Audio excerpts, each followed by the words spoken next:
哦，你看，香蕉了，哦，还有鸟巢了，哦，上一次来看到就有灰做了，哦，本来以为那个下面这边会先成熟，没想到是上面成熟，哦，这一次看到了，怎么会这么肥啊？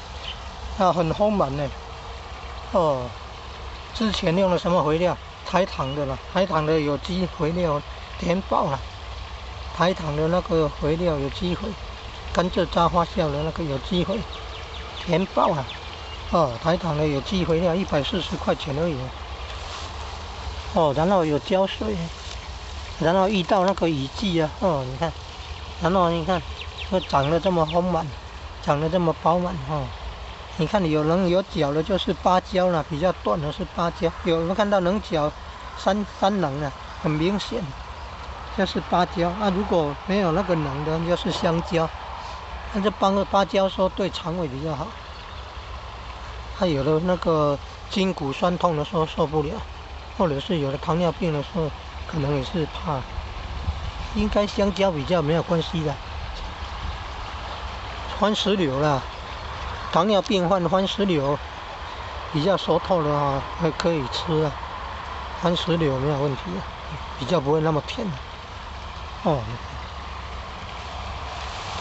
你看，熟的这么晃，这么好看，哦，成熟以后这么晃，这么好看。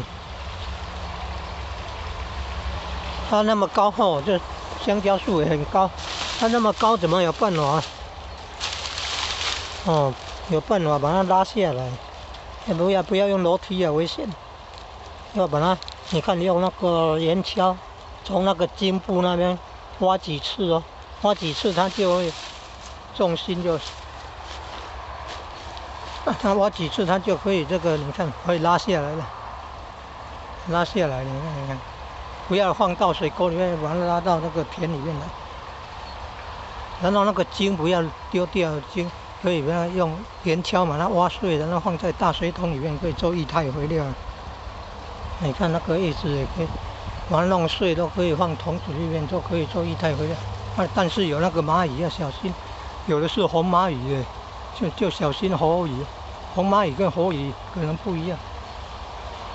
火蚁很危险，很可怕的，对人生命有威胁的，要小心啊。哦，有的蚂蚁很大只，黑色的，这个小只的。你看，还有看到鸟巢。上一次来哦，就有看到鸟飞出去了。哦，你看，鸟巢呀，做了多久才有这个鸟巢？